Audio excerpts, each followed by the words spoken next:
Dek, sepuluhan nih ya, aku mau iso kayak 50.000. Ya Allah mas, sing penting mas sehat, selamat, aku seneng. Ya, 50.000 ini kita makan bersama yuk. Ayo. Jadi apa ini? Insya Allah jadi nasi goreng 2. Bener ah? Si enak susu enggak? Masih ada susu. Kalau ibu pakai masak 50.000 udah cukup. Gak cukup. Paham kan? Loh, Ustaz itu mesti di rumah kan Ustaz? Ya, mesti di rumah kan. Itu juga kalau berdua enak. Nah kalau berlima, ya, anaknya pisan, ya kan? Ya, kan gak cukup Ustaz. Ingat, ya, tidak ada rasa tidak cukup bagi manusia kalau dia hanya melihat kurangnya. Paham ya? Kalau hanya melihat kurangnya, semua akan jadi rasa berlebih, dan Allah pasti akan membuka rezeki yang lebih banyak lagi. Itu kan ketika kita sudah siap, gitu loh. Kita sudah stabil dengan perasaan dan pikiran. Kalau mungkin rezeki kita masih sempit, mungkin kita masih belum stabil dengan perasaan kita. Paham ya? Kita masih ngerasa apa yang Allah berikan pada aku gak cukup, apa yang suami kasih padaku gak cukup. Mungkin itu yang menyebabkan ya kestabilan dalam pertambahan ekonomi kita finansial itu bisa jadi belum Allah tambah-tambahkan. Kenapa? Khawatirnya berapa banyak rumah tangga yang ketika Allah kasih rezeki yang banyak pisah, sedangkan Allah masih pingin suami istri ini bersama. Ingat loh ya, setiap tragedi dalam rumah tangga itu bisa jadi komedi loh. Selama apa? Selama kita mampu mensyukuri. Allah tidak menjadikan kita hidup berpasangan untuk dimiskinkan dada. Dan bukankah sudah jelas ketika khutbah itu selalu dikatakan ya, menikah mengkayakan yang fakir. Kan gitu. Ya. Jadi kalau ibu ngerasa kok belum kaya-kaya, berarti kemungkinan besar kita masih belum stabil dalam pikiran, dalam perasaan. Kita masih ngerasa enak ya dari ibu iku, enak ya dari bapak iku.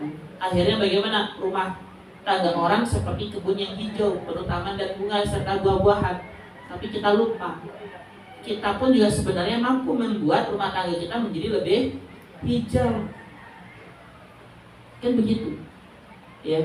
Makanya jangan melihat standar orang lain, tapi buatlah kita memiliki standar rumah tangga sendiri. Rumah kita itu jembar, rumah kita itu luas selama kita tidak banyak mengeluh. Apa yang membuat rumah kita sempit? Apa? Barang yang kita beli tapi tidak kita pakai. Coba kurang-kurangin ya. Barang-barang yang sudah nggak terpakai, keluarkan, sedekahkan ya. Maka ibu akan ngerasa, oh ternyata lega rumah, gitu loh. Paham ya? Jelas ya? Baju-baju ibu tuh yang banyak itu, banyak apa sedikit bajunya? Banyak lah. Makanya jangan selalu bilang, aduh ayah aku kuno kelambi mana, opo gak duit kelambi. Walah, 3 rak itu sopo sing duwe? Kan gitu. Paham ya? Jadi keluarkan dulu. Ya, sedekahkan. Yang masih bagus-bagus sedekahkan, berikan. Buatkan tempat di sini. Siapa yang ingin sedekahkan bajunya, taruh. Nanti kapan waktu ada acara, ya, keluarkan, jadikan bazar. Ya toh? Memang bagi kita mungkin sudah tidak berguna, tapi kan ingat masih ada orang lain yang menginginkannya. Ya, berikan kemudahan bagi mereka. Kan begitu. Ya. Nah, kalau ibu sudah mampu mengeluarkan yang seperti itu, tidak mungkin rak-rak yang kosong itu tidak terisi lagi. Pasti terisi lagi. Karena ingat loh ya, rezeki itu berganti ketika kita sudah mengeluarkannya. Kalau ibu tidak pernah mengeluarkannya, tidak akan ada ganti-gantinya. Paham toh? Kalau ibu pingin apa yang di dalam rumah ibu itu bagus, keluarkan semua yang jelek-jelek dari rumah ibu. Kalau memang bisa disedekahkan, sedekahkan. Kalau memang bisa diberikan pada orang lain, berikan. Kalau memang masih layak dijual, jual. Ya. Kemudian pilih mana yang pas dan yang baik dalam rumah kita. Maka insya Allah rumah itu jembar, luas. Paham ya? Kenapa? Ya karena kita sudah menghilangkan masalah. Sama dengan rumah tangga. Rumah tangga itu begitu. Kalau kita masih menyimpan masalah-masalah ataupun hal-hal yang terjadi di masa lalu, biarlah masa lalu. Sudah, kalau ibu sudah berpikiran begitu, insya Allah ibu akan mampu membuka lembaran baru. Kira-kira demikian. Ada pertanyaan? Ada. Jadi kunci suksesnya di situ. Ya. Ibadah bagi perempuan adalah semua apa yang dikerjakan di dalam rumah. Ya. Yang menjaga suami, menjaga anak-anak, menjaga harta benda suami, kehormatannya, ini dia. Tak ada patuh pada suami, ini dia. Ibadah itu jadikan ibadah. Karena kewajiban ibu adalah patuh dan taat pada suami. Dan itu, paham ya? Kemudian perbanyak berdoa, doa yang baik-baik. Ya. Kemudian yang ketiga, rubah perilaku-perilaku yang selama ini terjadi di rumah. Usahakan lebih mesra, jangan malu. Memang kelihatannya kalau tadi saya menampilkan kayaknya malu banget ya. Wah, apa sih ya Allah? Gak iso. Coba sih. Nanti ketagihan. Paham ya? Kalau ibu berani mencoba, ketagihan, suami senang, ibu senang, anak-anak lebih senang. Kenapa? Karena seorang ibu yang tenang, anak 3 kali lebih tenang. Paham ya? Istrinya tenang, suami 3 kali lebih nyaman. Itu dia nantang istriku, ya Allah. Allah, senang aku udah istriku saiki, ya Allah. Kenapa ya? Karena istrinya tenang. Paham ya? Itu rubah perilaku. Ya. Itu sudah berapa itu? 3 kan? Yang keempat, ya, jadikan diri ini terus berproses menjadi lebih baik dengan ilmu. Tambah lagi ilmunya, sampaikan ilmunya. Jadi seorang daiyah, jadi seorang mubalighah di dalam rumah. Ya. Biar tujuannya apa? Merubah rumah tangga dengan bil hikmah. Ya. Dengan hikmah. Hikmah itu berarti bukan menyuruh, bukan. Ya. Bukan memerintah, bukan. Karena kenapa? Karena ibu punya potensi untuk merubah suami melalui apa? Merajuk. Ya. Gitu. Ya. Karena kenapa? Suami pasti akan memberikan apapun untuk diri ibu. Jadi kalau ibu tidak merajuk, bagaimana suami itu akan memberikan? Maka merajuknya itu dengan cara apa? Ikuti tuntunan. Bukan tontonan-tontonan yang ada. Suamiku tidak kayak opa Korea. Lah, ya memang lah. Ya beda. Paham ya? Gitu. Meskipun ibu nikah dengan opa Korea, tetap aja kalau ibu tidak punya rasa syukur, jule jadinya. Kan begitu. Paham ya? Iya. Suami ibu bukan opa Korea, alhamdulillah. Cuma mas-mas Jawa, beratnya luar biasa. Tak fokus yang menikurit. Kan gitu loh. Paham ya? Iya. Yang penting apa? Hidup suaminya. Iya. Timbangan gak dua suami. Suamimu bisa di ubi loh. Ditanam. Meninggal. Ya. Jadi selama masih bisa kita bersama, kompromi masalah itu. Yang kelima, keluarkan hal-hal yang tidak berguna. Keluarkan hal-hal yang tidak baik.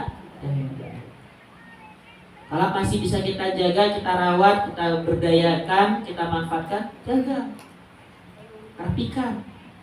Ya, makanya jangan sampai ada banyak barang bekas dalam rumah. Ya, paham ya? Iya, sudah dirosokin bagus. bagus, ya. Karena kenapa? Karena hampir kebanyakan, ya mudah-mudahan nggak di sini, kayaknya di ibu-ibu sebelah sana deh. Kalau sudah punya Tupperware tuh hanya boleh dilirik, nggak boleh dibawa. Kayak boneka India. Ya, hilang satu, ini. Komannya rusak. Ya dah. Paham ya? Itu. Koleksi-koleksi Ustaz boleh nggak? Saya mau koleksi barang-barang boleh, cuma yang jadi pertanyaan dimanfaatkan nggak? Dipergunakan nggak? Ingat loh ya, setiap barang yang tersimpan dalam rumah ketika 40 hari tidak terpakai itu jadi hisab, perhitungan itu. Ya. Kenapa kau beli tidak dipakai-pakai? Ya. Jelas ya? Maka manfaatkan semuanya. Manfaatkan apa yang ada. Kalau emang sudah tidak bermanfaat, sudah kontra. Biar kenapa? Biar jangan sampai itu menjadi penghalang rezeki kita yang mau hadir lagi. Jelas? Baik, ada pertanyaan nggak? Iya, silakan, monggo. Ibu siapa? Assalamualaikum Ustaz. Iya. Waalaikumsalam. Biasanya kita ketemu di Syahida Aisyah. Oh iya. Alhamdulillah. Ustaz lupa ya. Iya. Saya udah 3 kali loh mengundang Ustaz ke sini. Iya. Tidak pernah berjodoh. Masya Allah, alhamdulillah sekarang sudah bisa. Iya, alhamdulillah Pak Aziz lah sudah terima. Iya. Alhamdulillah. Alhamdulillah. Ustaz, Iya. Ya. Gimana?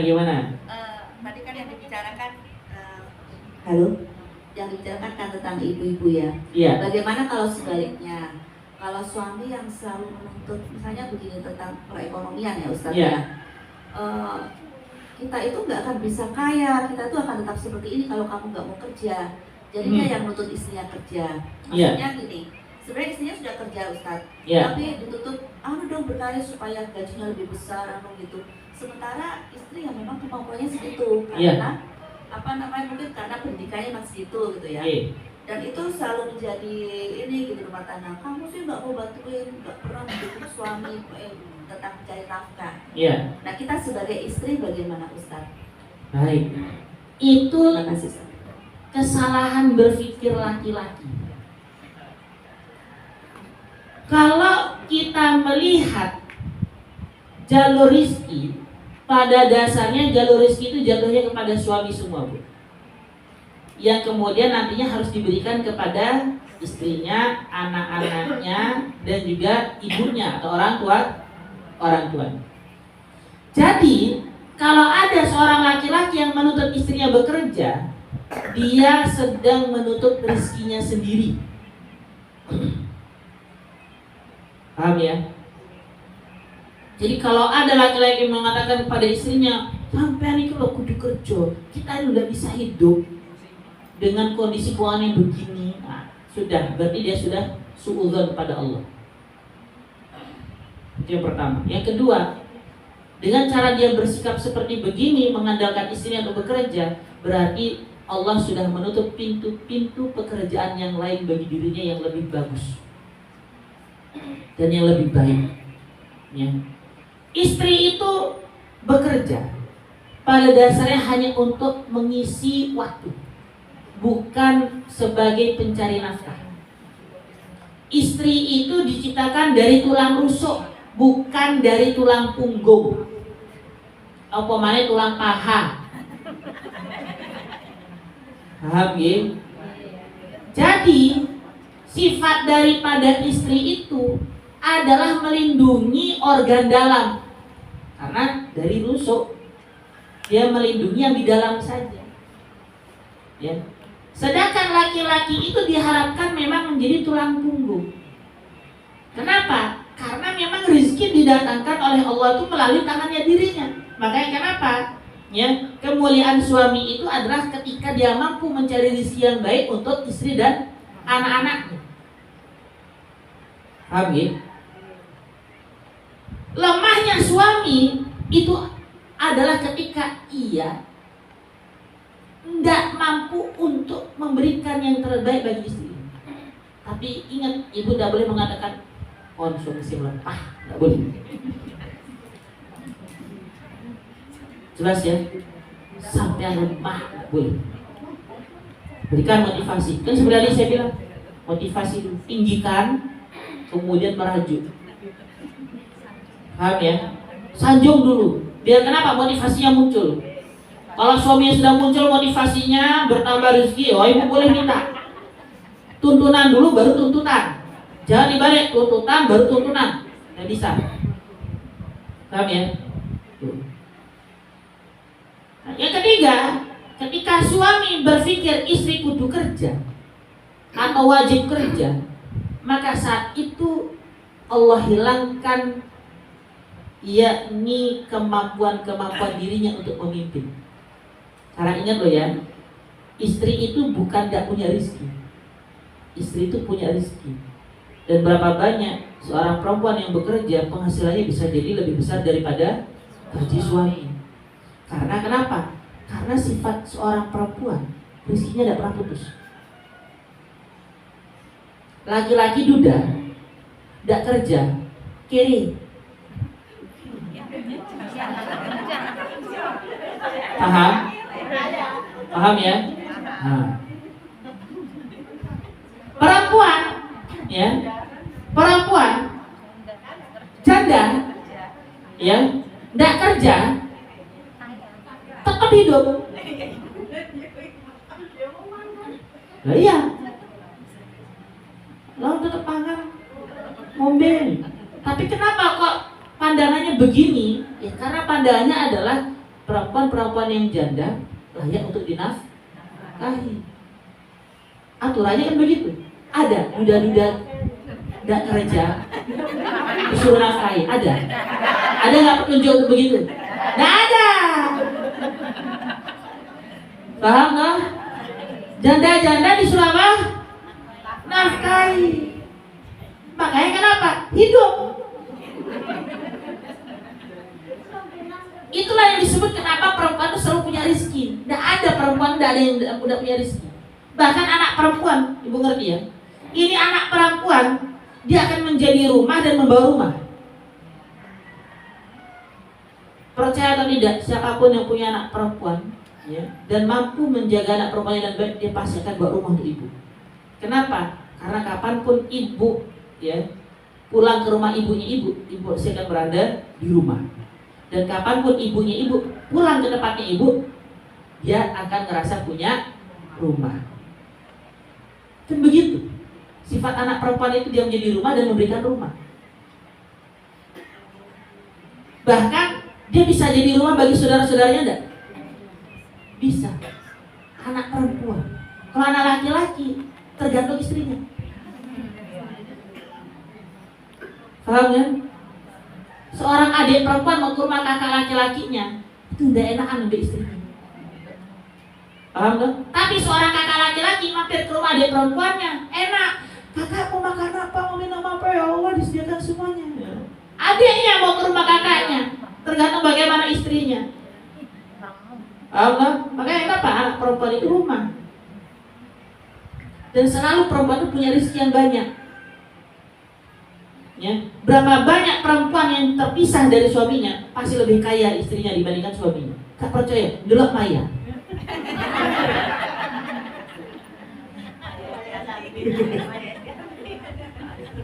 Paham? Ngerti? Itu kan cuma sebagian daripada contoh yang sudah sukses. Yang gak sukses banyak. Tapi kan kembali lagi, ya, tidak ada rezeki yang terputus bagi seorang perempuan. Tapi Allah bisa memutuskan rezekinya laki-laki yang seperti itu. Kenapa? Karena laki-laki ketika dia tidak bekerja, sudah, dia tidak akan bisa mendapatkan apa yang seharusnya.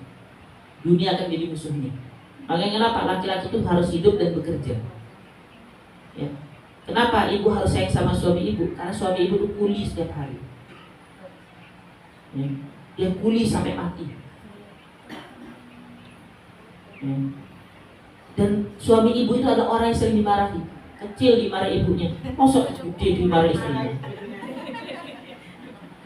Maka kalau ibu merasa suami ibu menyuruh ibu untuk bekerja, ibu boleh bekerja dengan beberapa syarat tertentu. Tutup auratnya, ya. Kemudian yang kedua, ya, jangan tabaruj, ya, makeup yang berlebihan. Jelas ya. Yang ketiga, sudah benar-benar mendapatkan ridho dari suami. Dan ingat, pekerjaan yang ibu lakukan itu bukan diniatkan untuk mencari nafkah. Yang keempat, kenapa? Karena kalau ibu sampai meniatkan dia untuk mencari nafkah, ibu sedang memutus rezeki suami. Jelas ya?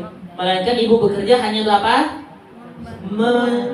Menyelingi waktu, memanfaatkan waktu. Oh, mumpung anak-anak sudah ke pondok semua, ya wes aku tak betulan, misalnya. Paham ya? Aku tak ngambil pekerjaan. Hah? Penghasilannya dari istri itu, kalau istri yang bekerja, penghasilannya pada dasarnya untuk istri sendiri. Kalau untuk dipakai rumah tangga juga, itu berarti istri sedang bersedekah. Paham ya? Penghasilan seorang istri yang dipakai untuk memenuhi kehidupan rumah tangga jangan dijadikan nafkah, tetapi dijadikan sedekah. Jelas? Paham ya? Ustaz, artinya kalau dijadikan sedekah, setiap kita ngasih ke anak atau ngasih apa, kita bisa berdoa, ya Allah, dengan sedekah saya ini, saya minta ini, bisa Ustaz ya? Sangat bisa, karena sedekah itu bisa jadi wasilah doa. Paham ya? Makanya ibu kalau sedekah pasang niat. Begitu. Karena setiap sedekah yang dikeluarkan itu bernilai ibadah. Dan ibadah itu berarti kita sedang meminta perubahan takdir. Ibadah itu kita berarti meminta perluasan rezeki. Ibadah itu berarti kita minta tertolak dari bala dan bencana. Paham ya? Makanya kenapa? Setiap kali kita sedekah pasang niat. Belikan anak, mungkin kalau saya belikan anak saya begini, mudah-mudahan Allah hadirkan rezeki saya lebih banyak lagi. Saya ngasih uang untuk kebutuhan rumah tangga, mudah-mudahan Allah tambahkan lagi rezeki. Makanya kenapa? Rezeki ibu tidak akan pernah habis. Karena setiap kali ibu ngasih, ya, melalui apa yang ibu ini, itu sudah jadi sedekah. Dan itu meskipun nggak pakai niat, terus Allah kembalikan lagi kelipatannya. Paham gitu? Nah, cuma kembali lagi, buat suami punya rasa tanggung jawab. Maka support suami dengan tindakan-tindakan yang baik. Buat dia yakin dia mampu menghidupi, menafkahi diri ibu dan anak-anak ibu serta keluarganya. Karena dengan cara seperti itu, rizki dari suami ibu akan bertumbuh, akan berkembang. Setelah itu ibu mau minta apa terserah. Karena kenapa? Karena ingat ya, apa yang ibu lakukan itu pasti akan memiliki keberhasilan, keberkahan. Ya, selama ibu meyakini itu. Ana indah dzanni abdi bi gitu. Aku Allah ini sesuai prasangka hambaku. Ibu jaga suami ibu, ibu jaga anak-anak ibu, ya. Dengan husnudzon apa? Mudah-mudahan Allah jaga rezekinya, Allah jaga kehidupan rumah tangganya, Allah jaga kehidupan anak keturunannya, Allah tambahkan lagi rezekinya dan sebagainya. Jelas sampai di sini? Ada lagi pertanyaan yang lain? Monggo. Iya, silakan Ibu.